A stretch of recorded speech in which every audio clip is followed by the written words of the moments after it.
이제 어깨 통증에서 이야기를 할 건데, 아까 말씀드렸던 것처럼 이렇게 날이 추워지는 시기에 목 아프다, 허리 아프다 하시는 분들이 많은데, 자료조사를 해보다 보니까 저도 이제 어깨 통증 있으신 분들이 이렇게 많은 줄은 몰랐는데, 어깨 통증도 목 통증 못지않게 상당히 이제 목 통증, 어깨 통증을 호소하시는 분들이 많더라고요.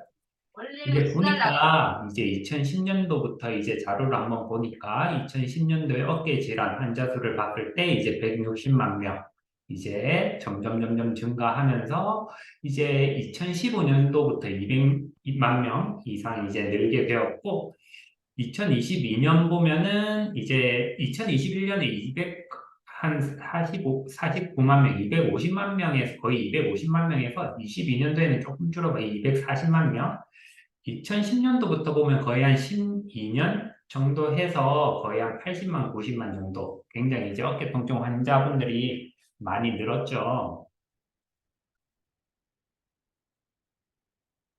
그리고 이제 어깨 통증을 호소하시는 이제 성별을 보니까 여성분들 같은 경우에는 이제 전체에서 56%, 남성분들 같은 경우에는 이제 44%, 여성분들이 조금 더 어깨 통증을 많이 호소하는 것으로 보입니다. 그 이유는 뭐 자세하게 나온 건 없지만 아무래도 여성분들이 아마 남성분들보다는 근육량이 좀 낮기 때문이 아닌가 하고 그냥 추측 정도 하고 있고 결과적으로 아무튼 여성분들이 더 많이 나타난다. 그리고 질환을 호소하는 이제 양상도 조금 다른데 뒤에서 이야기하겠지만 여성분들 같은 경우에는 오십견 어깨 질환에서 보통 오십견 많이 들어보셨을 건데 오십견으로 인한 어깨 통증을 호소하시는 분들이 여성분들에게 더 많고 남성분들은 이제 회전근개 파열로 인해서 어깨 통증을 호소하시는 분들이 많습니다.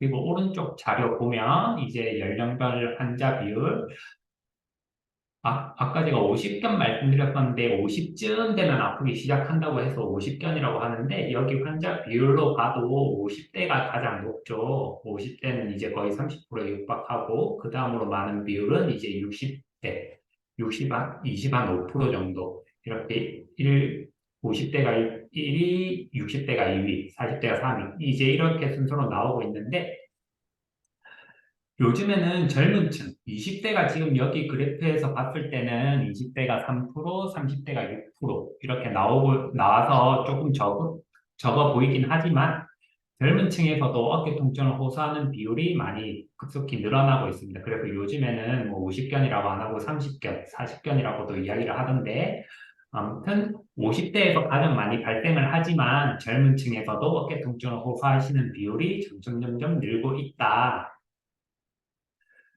그러면은 이렇게 어깨 통증을 호소하는 이유가 뭐냐? 일단 해부학적 구조로 봤을 때 팔뼈 어깨 관절은 굉장히 불완전한 관절이에요. 지금 왼쪽 사진 보면은 이제 윗팔뼈가 여기 날개뼈에 보면은 이제 끝부분에 관절와라는 부분이 있는데 윗팔뼈가 이 관절와라는 부분에 지금 왼쪽 모습은 떨어져 있는 그림이고 오른쪽 그림은 이런 식으로 윗팔뼈가 끼어져 있는 모습. 이렇게 소켓처럼 딱 감싸고 있는 게 아니라 그 윗팔뼈 조직을 감싸고 있는 게 아니라 윗팔뼈가 매달려 있는 구조이기 때문에 불안정해요. 관절은 이렇게 불안정하면은 그 대신 어깨 관절의 장점은 이제 움직임 범위가 다른 관절에 비해서 굉장히 넓죠. 팔을 올릴 때 위로 이제 180도 옆으로도 잘 들어지고 360도 이렇게 회전하는 관절. 이렇게 안정성은 떨어지는 대신 움직임은 굉장히 많다. 안정성이 높은데 움직임이 많다 보니까 장점이기도 하지만 그만큼 이제 어깨 통증이 날 가능성도 높다. 그렇게 아시면 될 것 같고 그 다음에 어깨 통증을 일으키는 질환에 대해서 한번 보면은 이제 아까 앞에서 말했던 오십견, 회전근개 파열, 석회성 건력 이런 것들을 많이 들어보셨을 거예요. 이 외에도 뭐 슬랩병변이니 뭐 충돌 증후군이니 뭐 어깨 질환은 뭐 굉장히 많은데 하나하나 다 볼 수가 없으니까 대표적으로 이제 많이 보이는 이 세 질환을 간단하게만 설명드리고 넘어갈까 합니다. 오십견 같은 경우에는 처음에 말씀드렸다시피 50쯤 되면 아프다라고 해서 오십견이라고 이야기를 하는데 아까 말했다시피 윗팔뼈는 날개뼈에 이렇게 매달려 있는 구조인데 가운데 이제 관절낭이라고 하는 부분이 보이시죠? 왼쪽에 그림 보면은 이제 관절낭이 없다라고 봤을 때는 윗팔뼈랑 날개뼈, 뼈랑 뼈끼리 부딪히는 구조가 되는데 뼈랑 뼈끼리 이렇게 부딪혀서 움직이려고 하면 굉장히 통증이 많이 나겠죠. 그래서 이걸 보호하기 위해서 관절낭이라는 조직이 뼈랑 뼈 사이를 이렇게 감싸고 있습니다. 이 윤활액으로 되어 있어서 이게 이제 팔을 움직이고 할 때 서로 부딪히지 않게끔 부드럽게 움직일 수 있게끔 만들어주는 역할을 하게 되는데, 오른쪽 그림을 보면은 이제 여러 가지 이유로 관절낭이 이제 색깔이 변해서 굳어 있는 모습입니다. 관절낭이 유착이 되었다고 하는데, 그래서 오십견을 다른 말로 유착성 관절낭염이라고도 하고, 부드럽게 움직이게끔 만들어줘야 될 조직이 이렇게 굳어버리니까 당연히 팔이 안 움직이겠죠. 그래서 움직이지 않는다, 어깨가 움직이지 않는다고 해서 동결견이라고도 이야기를 합니다.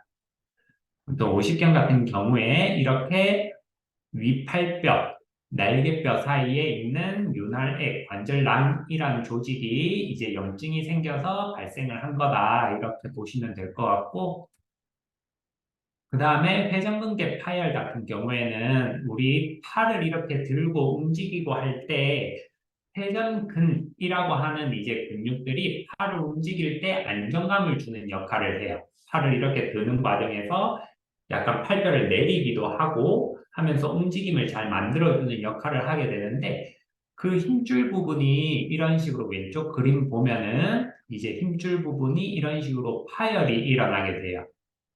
움직임이 안 나오게 되면. 그래서 옆에 오른쪽의 모습과 같은 모습을 보면은 이제 끊어진 모습을 볼 수가 있죠. 이게 이제 회전근개가 파열된 모습입니다.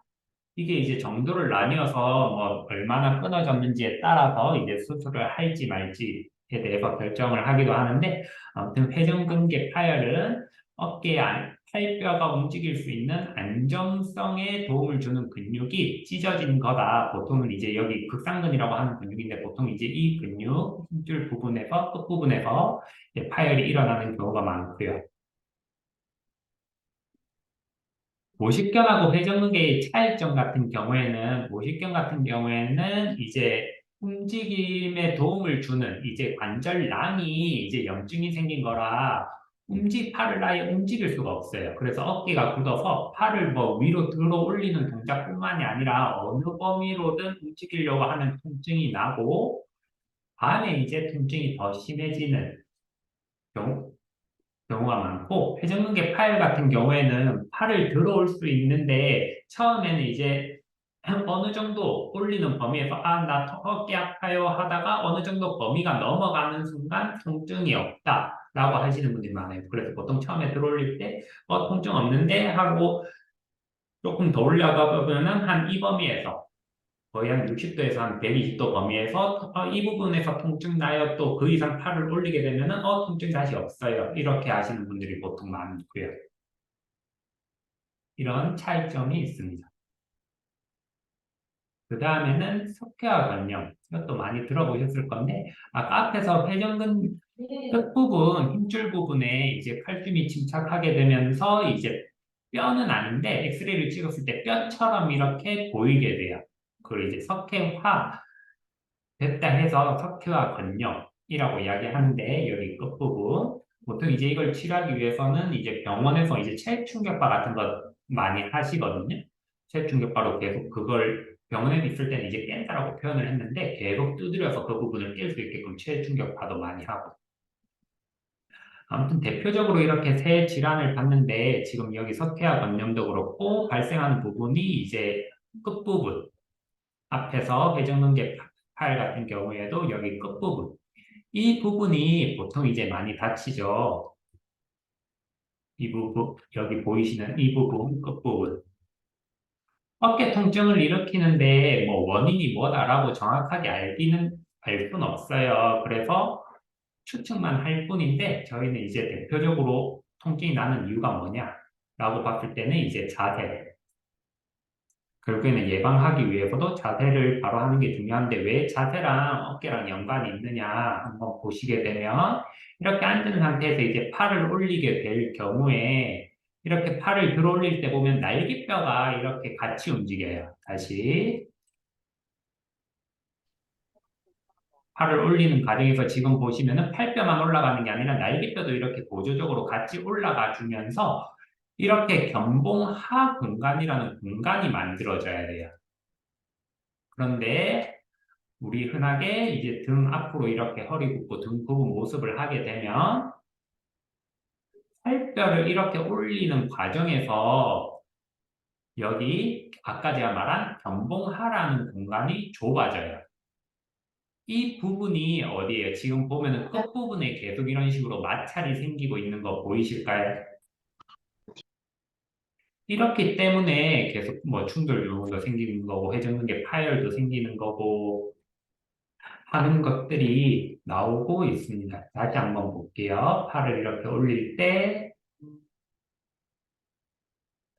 정상 범위에서 움직일 때는 바른 자세에서 움직일 때는 날개뼈가 보조적으로 움직이면서 날개뼈랑 위팔뼈 사이에 견봉하 공간이라는 게 생겨 있어야 되는데 등이 이렇게 말려서 날개뼈가 앞으로 굽게 되면은 아까 말했던 견봉하 공간이 없어진다. 날개뼈의 움직임이 없어짐으로 인해서 그래서 좁아진 견봉하 공간으로 인해서 팔을 계속 이렇게 움직일 때마다 그 견봉하 공간이 좁아지다 보니까 근육이 계속 그 부분하고 마찰이 생기겠죠. 그래서 자세와 어깨 통증이 연관성이 많다.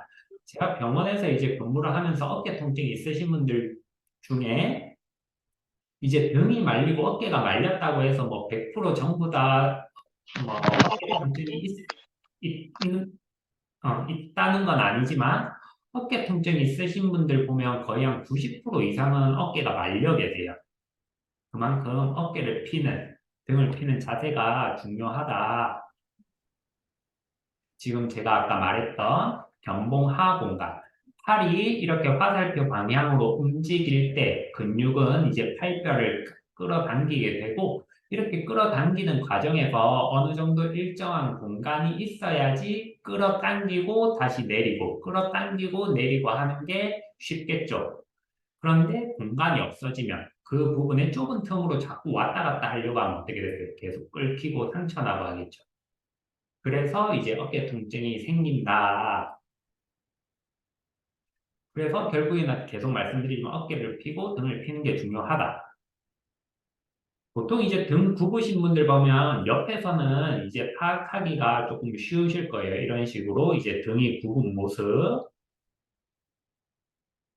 이제 왼쪽은 이제 등 굽은 모습, 오른쪽은 이제 등이 펴져 있는 모습, 이렇게 등 굽어 있는지 아닌지 옆 사람 한번 체크도 한번 해 주시고, 자, 난 등이 굽었는지 잘 모르겠다 하시는 분들은 이제 정면 모습에서 보면은 왼쪽 사진과 같이 손등이 많이 보이는 분들이 있어요.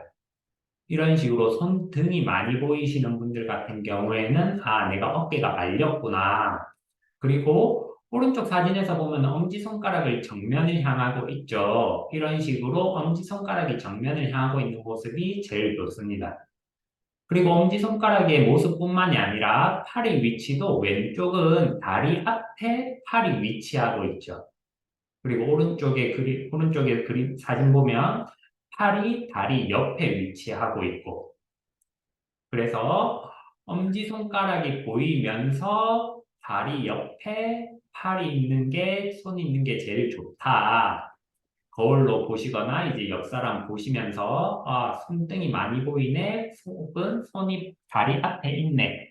이런 걸로 아, 내가 어깨가 말렸구나. 파악도 하실 수 있으시고 이런 분들이 걸음걸이 한번 보면은 손등이 앞으로 이렇게 말리신 분들 같은 경우에 팔 스윙이 앞뒤로가 아니라 좌우로 이렇게 움직이는 분들이 계세요.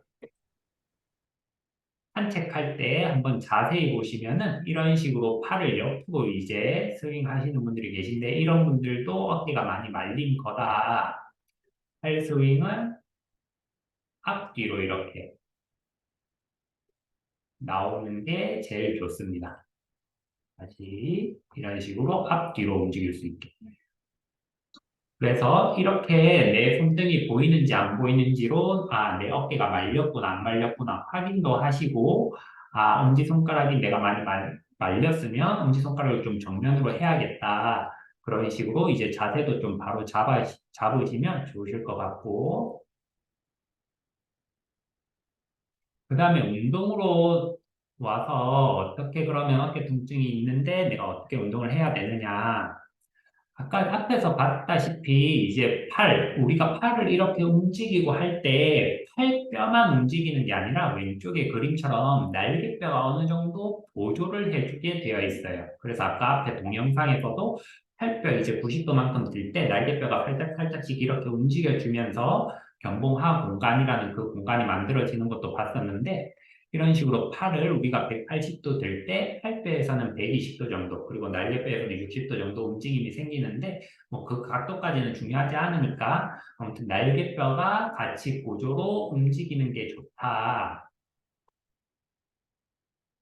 이렇게 움직일 때 대표적으로 쓰이는 근육들 이제 상부 승모근이라고 해서 위쪽에 붙은 근육이 위쪽으로 당겨주고 하부 승모근이라고 하는 부분이 날개뼈를 밑으로 당겨주고 전거근이라고 하는 근육이 바깥쪽으로 밀어주면서 이렇게 날개뼈의 움직임을 만들어주게 됩니다.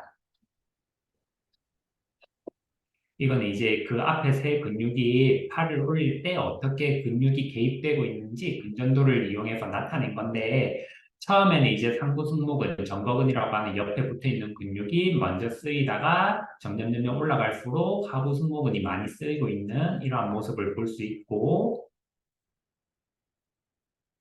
이 부분들이 제대로 못 쓰이게 되면 지금 이것처럼 왼쪽에 그림 보면은 날개뼈가 같이 움직여져 있는 모습이고 오른쪽 팔을 올렸을 때는 지금 날개뼈를 안 움직여져 있는 이러한 모습을 볼 수가 있어요.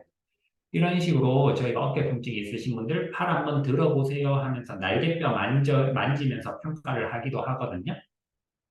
어느 쪽이 더 잘 움직이고 안 움직이는지.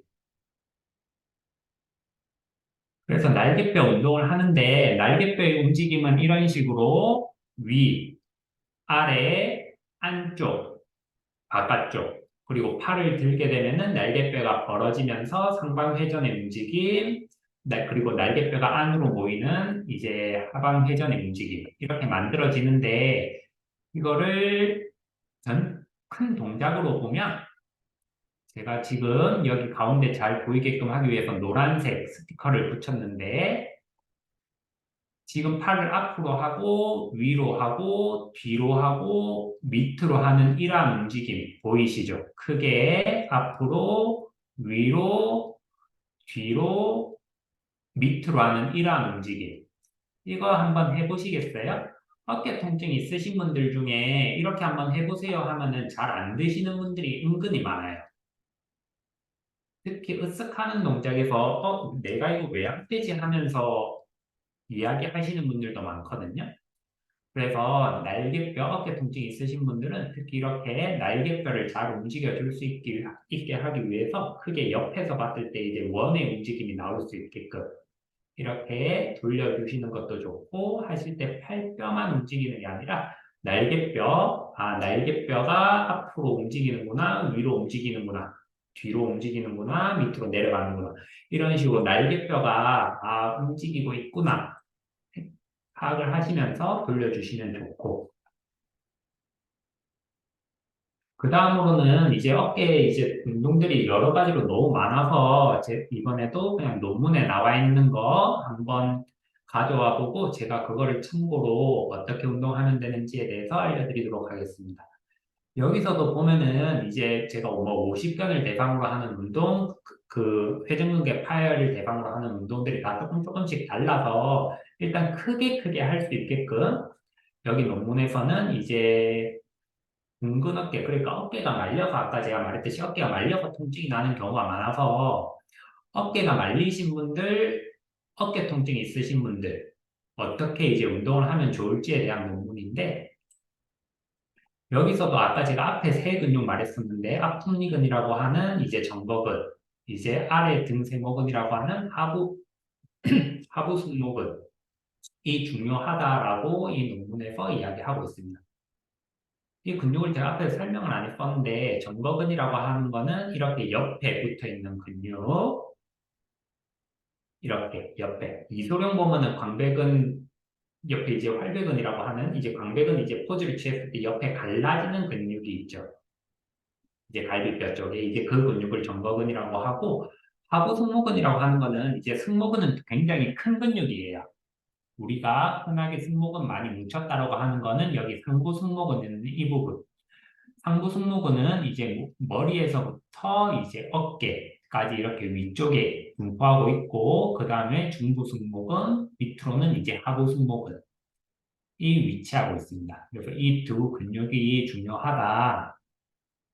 그래서 이 두 근육을 운동하기 위해서 이 논문에서는 이런 식으로 목 스트레칭도 하고 이거는 이제 슈러그라고 해서 아까 제가 지금 여기 논문에서는 그냥 위아래로만 하고 있는데 아까 제가 했던 어깨 돌리는 운동과 유사한 운동이고 그 다음에 이건 제가 저번에도 했었고요. 팔 돌리는 외전 운동. 그 다음에 여기서는 이제 하부 승모근 강화를 하기 위해서 엎드려서 이렇게 운동을 하고 있는 모습. 이거를 제가 여기서는 이제 날개뼈 인지를 하기 위해서 날개뼈를 뒤로 당길 수 있게끔 날개뼈 뒤로 당길 수 있게끔 하는 인지 훈련 이렇게 해서 진행하고 있는데 제가 조금 모습을 보여드리면은 일단 목 스트레칭 먼저 이 목 스트레칭도 목 제가 저번에 이야기했을 때 했었는데 그때 제가 보니까 좀 안 좋은 모습 나쁜 자세랑 이렇게 보여드리면서 설명드리기가 힘들어서 제가 미리 동영상을 찍었거든요.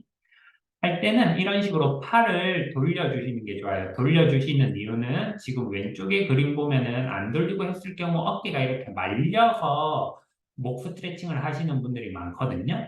그래서 팔을 오른쪽 사진처럼 팔을 돌림으로 인해서 어깨가 이렇게 펴질 수 있게끔 그래서 팔을 이렇게 돌린 상태에서 머리를 쭉 옆으로 가서 늘려주시는 게 좋다. 하실 때는 아까도 제가 말씀드렸다시피 다시 팔을 이렇게 돌리면서 어깨를 펴주는 거. 그리고 어깨가 위로 따라 올라가면 안 돼요. 어깨를 밑으로 눌러주는 움직임을 주면서 늘려주는 게 좋습니다. 이렇게 목 스트레칭. 그 다음에는 머리를 이제 앞으로 하는 목 뒤쪽 스트레칭인데 이런 식으로 지금 잠깐만 정지해 보면은 제가 좀 안 좋은 모습하고 보여드리기 위해서 왼쪽에 사진 보면은 지금 등이 좀 제가 굽게 해서 찍은 거거든요. 등이 지금 왼쪽의 모습은 등이 굽은 거, 오른쪽의 모습은 등이 펴진 상태에서 머리만 숙여지는 거. 목 스트레칭 할 때, 자, 머리 앞으로 숙여보세요 했을 때 머리만 숙여지는 게 아니라 등까지 같이 숙여지시는 분들이 있는데 등은 핀 상태에서 이렇게 목만 내려서 스트레칭을 해주시는 게 좋습니다. 다시 이게 나쁜 자세는 차이가 좀 더 확연히 보이면 좋겠는데 아무튼 등이 왼쪽은 굽은 모습, 오른쪽은 등이 펴져 있는 모습, 이런 모습 등이 굽게 되면 당연히 머리가 조금 더 내려가는 느낌이 나는데 그렇게 머리를 더 내리는 것보다 등을 펴고 머리를 숙여주시는 게 더 좋다. 그 다음에는 이제 벽에다 대고 팔을 이렇게 내리는 움직임인데 이거는 벽이 있으면 벽에다 대고 하셔도 되고 지금 그냥 앉은 자세에서 하셔도 무방합니다. 하실 때는 팔꿈치가 앞뒤로 움직이지 않게끔 최대한 일자를 만들어 준 상태에서 이렇게 그냥 최대한 쭉 내려오는 거예요. 그 다음 다시 천천히 올렸다가 이런 식으로 내리고 올리고 하면서 등을 쪼아주는 움직임인데 이것도 천천히 하시면서 날개뼈가 이렇게 모아지는구나. 팔을 올릴 때 날개뼈가 이렇게 벌어지는구나. 그리고 팔이 아까 제가 말했던 것처럼 팔꿈치가 보통 팔을 더 많이 내리기 위해서 팔꿈치가 손보다 더 앞으로 이렇게 이런 식으로 꺾이는 분들이 계세요. 내릴 때 이런 식으로 꺾이는 게 아니라 계속 어깨가 펴져 있는 상태 그대로 일자로 이렇게 내려줄 수 있게끔. 그래서 처음에 이제 벽 대고 하는 거거든요. 뭐 없는 상태에서도 충분히 하실 수 있다. 그 다음에는 이제 이거 저는 지금 밴드를 잡고 했었는데, 제가 저번에는 밴드를 안 잡고 하는 모습도 보여드렸어요. 굳이 이거 밴드 없어도 할 수 있으니까, 이것도 마찬가지 앉은 자리에서 이렇게 옆으로 벌리는 움직임. 회전의 움직임을 주는 건데, 이때 팔꿈치는 최대한 고정을 시켜서 앞뒤 좌우 흔들리지 않게끔 해 놓고, 고정시킨 상태에서 팔을 최대한 돌리는 움직임을 주는 거예요. 팔꿈치가 고정되어 있는 게 중요하다.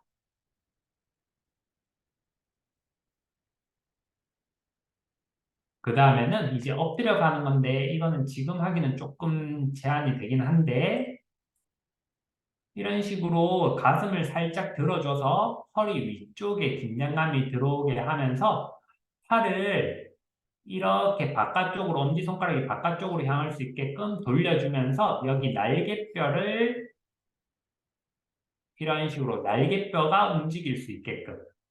이것도 너무 날개뼈를 많이 모으려고 하다 보면 상부 승모근 어깨 위쪽으로 힘이 많이 들어가니까 날개뼈를 모으되 너무 많이 억지로 모으지는 마시고 자연스럽게 이렇게 허리랑 등에 힘이 들어갈 수 있게끔.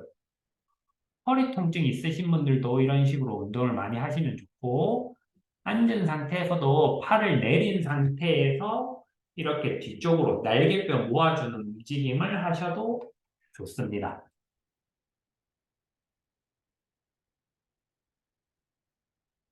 결국에 여기서 제가 계속 말씀드리고 싶은 거는 결국에는 어깨 통증이 있으신 분들 같은 경우에 원인이 뭐든 일단은 움직임이 잘 나와야 되는데 움직임이 잘 나오게 하기 위해서는 바른 자세에서 날개뼈가 같이 움직여지면서 견봉하 공간이 충분히 유지될 수 있게끔 만들어주면서 음, 어떤 통증이든지 일단은 통증이 안 생기는 게 제일 좋으니까 그렇게 바른 자세 유지해 주시고 혹시나 이제 어깨 통증이 있다 하시는 분들 같은 경우에는 팔을 움직이거나 당장 그런 움직임들보다는 어깨를 잘 움직여서 날개뼈가 잘 쓰일 수 있게끔 운동을 해주시면 좋습니다. 그 다음에 이것도 마찬가지 네발기기라고 무릎 댄 상태, 팔을 댄 상태에서 이렇게 날개뼈가 벌어지는 움직임, 날개뼈가 모아지는 움직임. 지금 날개뼈 벌어지고 날개뼈 모아지고 이렇게 할 때 허리는 이제 일자. 요가에서 보면 이제 허리까지 동그랗게 말면서 하는 자세도 있는데 이런 식으로 등만 움직일 수 있게끔. 머리가 앞으로 너무 빠지거나 이런 식으로 어깨가 위로 올라가면서 하면 안 되고 어깨는 내린 상태에서 어깨는 으쓱하듯이 귀쪽으로 어깨를 올리는 게 아니라 어깨는 밑으로 엉덩이 쪽으로 눌러주면서 날개뼈 움직임이 만들어지게끔 하시면 좋습니다. 이렇게 제가 준비한 건 끝났는데 아까도 말씀드렸지만 어깨 통증이 있으신 분들은 날개뼈가 잘 움직일 수 있게끔 운동해 주시고 어깨 통증 예방을 위해서는 바른 자세를 하는 게 좋다.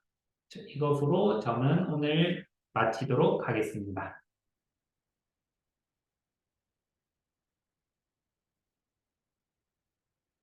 자, 이제 엄태호 대표님. 자, 수고해주신 우리 조부건 마스터님께 다시 한번 박수 부탁드리겠습니다. 박수. 수고하셨습니다. 예, 좋습니다. 제가 또 우리 여러 마스터님들께서 수고가 많으시고 또 이 준비를 해주고 계신데 며칠 전에 또 이 조부건 마스터님이 이 오늘 출석 체크 여러분들과 이 자료를 나누기 위해서 영상 촬영하고 또 숨은 준비들을 굉장히 많이 하시더라고요. 그래서 매일매일 여러분들은 또 참석하시는 노고도 있으시지만 또 이렇게 정말 열정적으로 준비를 하고 계시는 우리 스태프들 또 진행자분들이 계시다 해서 여러분들 조금 더 참여에 열심을 내주시면 좋겠습니다. 예, 마스터님 감사합니다라는 인사 해주고 계십니다. 자, 그러면 제 자료를 잠깐 준비하겠습니다.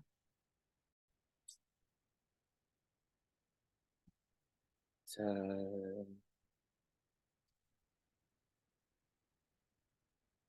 네, 문정환님 감사합니다. 인사 주고 계십니다. 자, 오늘도 많은 분들이 지금 전국에 출석 체크를 하고 계십니다. 제주 오늘 아침반 꽉 찼네요. 그리고 또 예, 울산, 예, 좋습니다. 제주분들. 예, 다른 지역도 마찬가지입니다. 한 분 오셨던 분들도 계셨는데 지금 또 배우자분, 또 가족분들 이렇게 지금 같이 하는 분들도 계시고 계속해서 출석 체크 참여가 이루어지고 있습니다. 또 울산에서는 오늘 바른자세 코디네이터 교육이 있어서 보니까 열광을 하고 계시더라고요. 30여 분 넘는 거의 50여 분에 가까운 분들이 울산에서 지금 바른자세 코디네이터 교육을 함께하고 있습니다. 이 모든 것이 지금 오전 11시에 이루어지는 3.3 출첵 프로젝트와 연동되고 있다. 그래서 지금 전국에 추산하는데 200분이 넘는 분들이 지금 참여를 하고 있습니다. 제가 계속 말씀을 드리는 게 매일 1%만 성장하면 1년이면 37배가 성장하는데 우리들 각자가 지금 현재 한 분 한 분 추가가 되면서 지금 성장하고 있는 걸 몸소 지금 느낄 수 있습니다. 자, 그러면 출석 체크는 계속 진행이 되거든요. 12월 말일까지 31일까지 언제든 여러분들은 도전하실 수 있고 초대하실 수가 있습니다. 그래서 함께 하고자 하는 분들 계시면 빨리 출석 체크로 예, 이렇게 당겨 오십시오. 자, 그러면 오늘 66일 미쳐라 21차 진행하도록 하겠습니다. 계속하는 성공하는 자기경영 11번째 시간. 오늘은요, 지금 화면에 보이시는 분들 이거 한번 볼까요? 이 네 가지 상황에 공통점이 있습니다. 맨 좌측 상단에는 중요한 시험, 그리고 그 오른쪽에는 중요한 면접, 그 하단에는 중요한 가족여행, 또 그 우측에는 중요한 미팅. 자, 이 모든 일들은 중요한 일들입니다. 그런데 이 네 가지 상황의 공통점 혹시 보이십니까? 아주 간단하죠. 중요한이라고 하는 문장이 지금 붙어 있습니다. 이걸 그냥 한 문장으로 정리를 해보면 삶에 득과 실이 달린 중요한 약속이라는 겁니다. 이 모든 일들은 약속과 연동되어져 있어요. 우리가 흔히 이야기하는 약속. 자, 이 약속이라는 것은 상호 신뢰를 바탕으로 이루어진 관계이자 행위입니다. 그래서 상호 신뢰가 없이는 약속 자체는 불가능한 것이죠. 그래서 우리가 가장 중요한 것이 바로 이 약속이라는 것이고, 이 약속이라는 행위의 주체가 누구인가도 굉장히 중요하죠. 그래서 이 삶의 득과 실이라는 건 내가 이 약속을 지켰을 때는 얻어지는 것이 있고, 이 약속을 못 지켰을 때는 잃어버리는 것이 있다라는 거죠. 그래서 약속에는 득과 실이 함께 공존하고 있다라는 겁니다. 자, 우리는 일상생활에서도 이렇게 편안하게 약속이란 단어를 자주 사용합니다. 그런데 그 약속을 지킨다라는 것은 굉장한 무게를 갖고 굉장한 책임감을 갖는 행동인 것이죠. 지금 우리가 다루고 있는 이 성공하는 자기 경영이라고 하는 주제에서도 약속이라는 단어가 굉장히 무겁습니다. 자기 자신과의 약속, 우리는 타인과의 약속에는 조금의 책임감을 발휘합니다. 그런데 자기 자신과의 약속에 관해서는 얼마만큼의 무게와 얼마만큼의 책임감을 갖고 계신지 우리 한번 자문해 보시면 어떻겠습니까? 제가 잠깐 이 알고리즘에 의해서 영상을 하나 봤습니다. 이 영상은 한 노인이 굉장히 비정한 표정으로 자신의 몸을 단련하고 계속해서 무언가 집중하고 있는 장면을 비춰줍니다. 땀 흘리면서 이 역기 그리고 캐틀벨과 싸움을 하고 있고 또 열심히 심폐 이 유산소 운동을 하고 있고 또 뭔가를 들어 올리는 동작을 반복하고 있고 그렇게 알 수 없는 동작을 하는 걸로 봐서 이 노인이 뭔가 중요한 시합에 나가시나 아니면 이렇게 하지 않으면 안 되나. 그런데 이 노인의 움직임 속에서 저에게 더 궁금증을 유발하는 그 영상의 이 제목이었습니다. 5초를 위한 수개월의 노력이라는 제목이었죠. 5초라는 시간과 수개월이라고 하는 시간은 어떻게 보면 동전과 1,000만 원 정도의 금액의 차이 정도의 비중일 겁니다. 그런데 그 5초라고 하는 그 동전 같은 작은 시간을 위해서 수개월, 수천만 원에 달하는 비용을 지불하는 그 행동을 왜 하고 있느냐라는 것이었죠. 그리고 마침내 영상은 끝을 향해 다가갑니다. 노인은 한 크리스마스 파티에 양복을 멋있게 차려입고 그 파티 현장으로 갑니다. 집으로 보이는 곳이고 가족으로 보이는 구성원들이 모여 있습니다. 노인은 이제 그 수개월의 노력을 단 5초라는 시간을 위해서 기다렸습니다. 손녀딸이 반갑게 그 노인을 향해서 달려옵니다. 할아버지. 노인은 너무나 사랑스러운 모습으로 크리스마스 트리를 바라보며 그 손녀딸을 힘껏 들어 올립니다. 맞습니다. 그 노인은 그 5초라고 하는 손녀딸에게, 손녀딸이 우리나라 문화에선 없지만 크리스마스 트리에 선물을 걸어놓는 서양의 문화임을 감안하시고 들어보십시오. 그 손녀딸을 힘껏 들어 올리려고 하면 그 노인의 나이와 체력과 근력 수준을 감안했을 때는 쉽지 않은 일이었을 겁니다. 아마 그렇기 때문에 수개월 동안 그 5초, 그 사랑스러운 손녀딸이 자신이 원하는 최고 높이 있는 그 선물을 얻게 해주고 싶은 마음에 스스로는 손이 닿지 않는 위치에 있기 때문에 그 노인은 힘껏 그 손녀딸을 들어 올렸었던 겁니다. 그리고 마침내 그 선물을 쟁취한 너무나 즐거워하는 그 손녀딸의 미소를 보며 영상은 종료됩니다.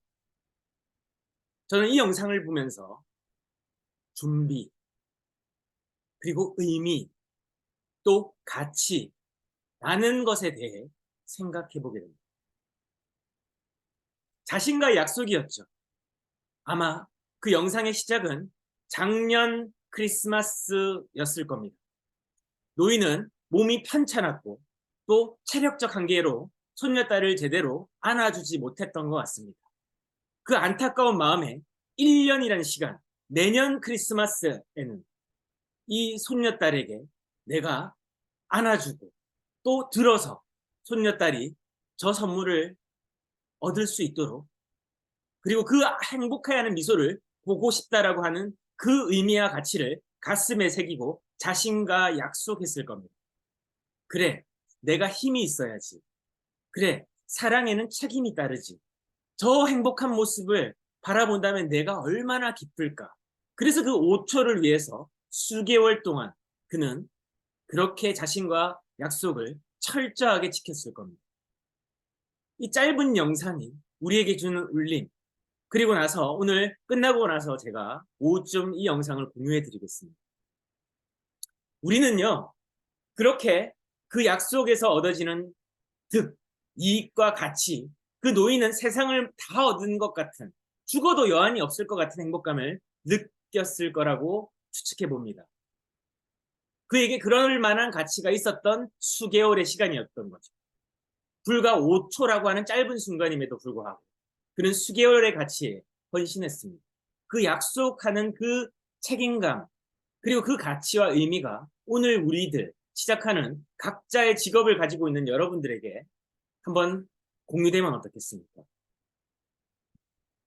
그래서 이 가치라고 하는 단어는 사전적으로 경제적인 의미의 가치, 두 번째는 가격이나 비용 대비의 가치, 그래서 우리가 많이 생활용어로 쓰고 있는 가성비라고 하는 의미가 있죠. 가격 대비 성능, 저렴한 가격인데 성능이 굉장히 높고 가치가 있다랄 때 우리가 가성비라는 의미를 되게 사용하지 않습니까? 그리고 중요성, 유용성, 그런 것들을 표현할 때도 가치라는 단어를 쓰곤 합니다. 그래서 우리에게 정말 가치 있는 것이 무엇인가, 그걸 한번 생각해 보자는 거죠. 여러분들과 제가 스스로에게, 제가 지난 시간에 여러분들에게 부탁드린 바가 있습니다. 여러분들이 원하시는 의미나 가치를 한번 적어보시라고 했죠. 그걸 가치 목록 또는 의미 목록이라고 하겠습니다. 삶에서 이 가치 목록이 있는 것은 굉장히 중요합니다. 우리가 비전이라고 하는 얘기를 하죠. 비전은 멀리 바라보는 능력, 힘입니다.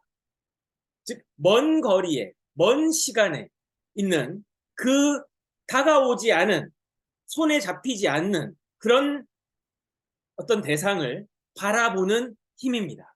그런데 그것을 바라보기 위해서는 그것의 가치가 부여가 돼야 되죠. 그러려고 하면 다시 원점으로 돌아가서 이걸 왜 해야 되지라고 하는 질문으로 출발하게 됩니다. 내가 이걸 왜 해야 되지? 서두에 말씀드렸던 이 노인은 왜 해야 되지라고 하는 의미를 그 전년도 크리스마스에 찾았던 것 같습니다. 그 가치를 발견하고 나서 1년 뒤 손녀딸을 멋있게 들어서 그 미소 짓는 손녀딸의 모습을 그렸겠죠. 그에게 비전이 생기는 순간이었습니다. 멀리 내다보고, 그리고 지금 다가오지 않은, 그래서 지금 당장 쟁취할 수는 없지만 시간의 흐름에 따라서, 시간이 경과함에 따라서 그 비전은 자신의 것이 될 것이라는 것을 믿었다라는 겁니다. 여기서 가치는 신뢰, 믿음, 신념과 연동된다는 것을 알 수가 있습니다. 신념 없는 가치는 없죠. 극단적인 예입니다만은 이슬람 종교를 믿고 있는 사람들이 왜 자살폭탄 테러를 하겠습니까? 이해되진 않지만 그들의 신념에는 어떤 가치가 있는 것이 아닐까요? 잘못된 방향의 가치이긴 합니다. 하지만 거기서 우리는 자신의 목숨을 내놓을 정도의 어떤 가치를 그 사람들은 가졌다라는 것이죠. 그래서 가치와 신념은 방향이 중요합니다. 그래서 독일의 대문호 괴테는 이렇게 얘기했죠. 인생은 속도가 아니라 방향이다라고 했습니다.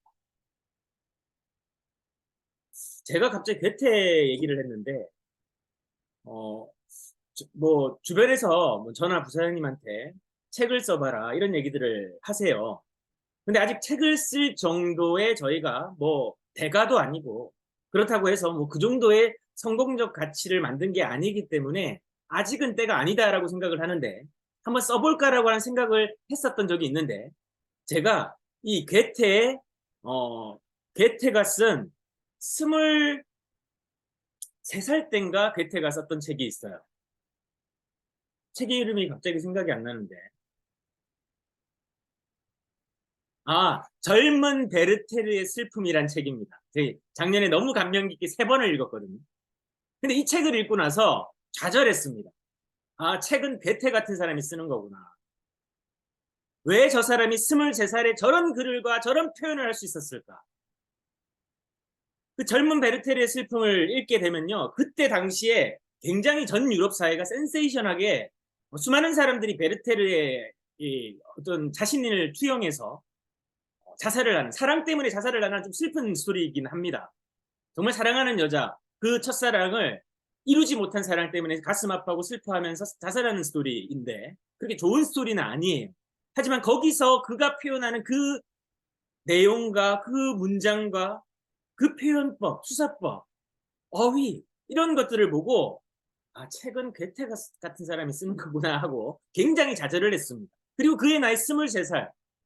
어떻게 약관의 나이에 그런 책을 썼을까라고 하는 그 책을 읽고 그렇게 3번을 읽으면서 다시금 책을 쓴다는 것에 대해서 그 진정성에 대해서 생각해 보게 됐어요. 그래서 좀 많이 겸손해졌습니다. 물론 그런 것들이 가치이겠죠. 사람마다 그 가치는 다 다릅니다. 그래서 그 가치를 보는 관점과 그 가치에 대한 신념을 다른 말로 가치관이라고 부르죠. 각자는 우리는 가치관을 가지고 살아갑니다. 가치관 이꼬르 신념이죠. 자신이 무언가를 보고 믿는 힘이고 그걸 믿음으로 승화시키는 어떤 프로그램입니다. 생각의 방식이죠. 그래서 나는 어떤 것을 지금 믿고 있는 것이 내 뇌에 뿌리 박혀 있고 그 뿌리 박혀 있는 생각이 바로 고정관념이 됩니다. 세상을 살아가고 이렇게 지금같이 정말 역동적이고 변혁하는 시대에는요. 고정관념으로 살다가는 그런 낡은 패러다임으로서 삶을 바라보고 살아가기에는 우리의 삶이 너무나 짧고 위험하다라는 것이죠. 그래서 우리가 이 신념, 가치관, 생각의 전환, 유연성 이게 필요합니다. 그러면 이 가치에 대해서 여러분들이 가치 목록, 의미 목록을 작성해 보시라고 했죠. 작성해야 내가 어디로 갈지가 정해진다고 말씀을 드렸습니다. 그게 없으면요. 하루하루가 힘이 듭니다. 성경에 보게 되면 이 야곱이라고 하는 인물이 구약에 등장합니다. 야곱이 형 에서로부터 도망해서 이제 삼촌 라반이라는 분을 만나러 가서 거기에서 그 삼촌의 딸의 이 라헬이라고 하는 그 여성에게 반해서 그 여성과 결혼하고 싶어서 7년을 섬기거든요. 근데 7년을 정말 1년 같이 살았다라고 기록되어져 있습니다. 7년이라는 시간은 엄청 긴 기간이죠. 그러나 그 시간이 이 아인슈타인이 얘기했던 상대성 이론처럼 7년이 1년 같이 살았다는 겁니다. 그게 가치가 있었고 그 여와의 결혼을 위해서 7년을 바라볼 수 있는 그 넓은 해안과 그 멀리 떨어져 있는 시간이 정말 1년 같이 짧게만 느껴졌다는 거죠. 그 이후에 삼촌의 농락으로 인해서 7년을 더 삼촌을 섬기게 되는데 도합 14년을 한 여인과 결혼하기 위해서 살아냈다라는 거죠. 그건 비전의 힘이 아니고서는 불가능했을 거예요. 그래서 아인슈타인이 상대성 이론, 우리가 바라보는 현상과 상황은 내가 그것을 그 생각을 어떻게 정의하고 바라보느냐에 따라서 시간이 물리적으로 다르게 작용한다는 거예요. 지금 이 시간이 여러분들에게는 저와 나누는 20분에서 23분의 시간이 어떤 분들은 24시간, 1년 4개월처럼 길게 느껴지는 분도 계시고 어떤 분은 23초 같이 짧게 느껴지는 분도 계실 겁니다. 사람의 가치가 다 다르기 때문이죠. 그래서 여러분들이 우리가 약속을 잘 지키려고 하면 어떻게 해야 되나? 가치 목록을 작성하고 나서요. 저질러야 됩니다. 뭔가 약속을 위해서 실행을 하기 위해서 저질러야 돼요. 나 오늘 운동하기로 시작했습니다. 그럼 운동하기 위해서 뭘 해야 됩니까? 운동할 준비를 해야 돼요. 가장 적은 비용은 운동화를 사는 거나 운동복을 사는 방법이 있을 거고 조금 많이 드는 방법은 나는 강제성이 필요하다. 나에게 좀 잔소리해주고 끌어줄 사람이 필요하다. 하시면 피트니스 트레이너를 만나서 PT를 받는 방법이 있겠죠. 그렇죠? 그렇게 뭔가 환경을 설정해야 된다는 것입니다. 이걸 환경 설정이라고 부르죠. 내가 운동을 안 하면 안 되는 방법이 있는 겁니다. 공부도 마찬가지입니다. 일도 마찬가지죠. 이거 해볼까 말까 하면 절대 안 합니다. 운동도 안 하고 다이어트도 안 하고 공부도 안 하고 어떤 새로운 일에 도전하려고 하는 시도도 안 합니다. 방법은 저질러야 됩니다. 사업을 할 겁니까? 사업을 시작해야 돼요. 시작하고 나서 생각해야 됩니다. 근데 아무것도 안 하면 아무 일도 일어나지 않는 것이죠. 지금 보이는 이 화면의 이미지는요. 이 오일 재벌들이 살고 있는 중동의 에미레이트 항공의 퍼스트 클래스입니다. 정말 구름 위의 궁전이라고 불리우는 저 퍼스트 클래스. 여러분들 혹시 타보신 적 있으십니까? 한번 타보고 싶으시지 않으세요? 네, 타보고 싶으시다 하시는 것 같습니다. 자, 타보고 싶으면 어떻게 해야 될까요? 먼저 비전을 세워야죠. 저거 좋네. 제가 여러분들에게 비전을 하나 드린 겁니다. 우측에 있는 게요. 저 퍼스트 클래스 안에 그 기내입니다. 저렇게 독립된 공간이라는 거예요. 비행기에 옆자리에 승객이 없고 독립된 저렇게 공간에 스위트룸처럼 말 그대로 하늘 위의 스위트룸이자 궁전이라는 표현이 적절할 것 같아요. 저 아름다운 공간에서 자고 먹고 쉬고 비행합니다. 그러니까 비행 시간이 즐거울 수밖에 없죠. 그러면 저거 한번 가는 편도 항공비가 얼마 정도 할까요? 최소한 4천에서 7천만 원 사이입니다. 유류 할증료 따라서 좀 달라지긴 하겠죠. 환율에 따라 다를 거고. 그렇지만 저렇게 타는 사람들이 많다라는 거죠. 그럼 누군가는 왜 저걸 탈 수 있고 어떤 사람은 이코노미 속에서 따닥따닥 붙어서 몇십 시간을 이동을 해야 되는 불편함을 감수해야 되는 겁니까? 어떤 사람은 저게 가치가 있었던 것이고 어떤 사람은 어떻게 저렇게 타냐? 그냥 이코노미 타고 싸게 가면 되지 라고 하는 가치를 가지신 겁니다. 맞고 틀리고의 문제가 아니라 그 사람이 무엇을 가치 있게 여겼고 무엇을 믿었고 그리고 그걸 믿고 어떻게 멀리 받느냐의 차이라는 것이죠. 그게 능력이라는 겁니다. 여기서 능력은요. 어저께 제가 말씀드린 걸 가지고 이야기하면서 오늘 시간을 마무리하겠습니다. 피터 드러커스네임이 자기경영 노트에서 가장 중요한 핵심 메시지를 저와 여러분들에게 던져줬습니다. 뭐였습니까? 목표 달성하는 능력이 성공의 핵심인데 이 목표 달성 능력은 누구나가 훈련을 통해서 발전시킬 수가 있다, 기를 수 있다라는 것입니다. 이게 희망적이라고 말씀을 드렸죠. 오늘 여러분들의 가치 그리고 의미 그에 대한 목록을 한번 작성해 보시겠습니까?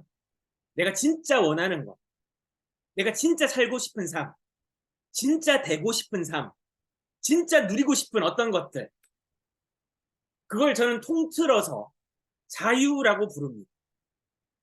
돈에 대한 자유, 시간에 대한 자유, 공간에 대한 자유, 관계에 대한 자유, 이 모든 것들에 대한 자유를 이야기할 수 있는 거죠. 수많은 현대인들이 자유를 속박당하면서 살고 있습니다. 아니요. 우리 자유민주주의 살고 있는데요. 대한민국에 살고 있는데요. 우리 북한 아닌데요. 공산당 아닌데요. 그럼에도 불구하고 우리에게 이렇게 주어진 자유를 나는 무엇해서 못해. 뭐가 없어서 못해. 뭐가 부족해서 못해. 그런 사람이 없어서 못해.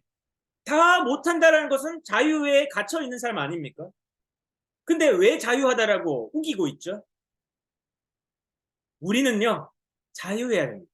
계속 자유하기 위해서 자기 경영에 대해서 이어가도록 하고 우리는 내일 이번 주 마지막인 내일 21일차에 뵙도록 하겠습니다. 좋은 하루 되시고요. 오늘도 파이팅입니다. 감사합니다. 감사합니다. 감사합니다. 감사합니다. 네, 감사합니다. 감사합니다. 감사합니다. 감사합니다.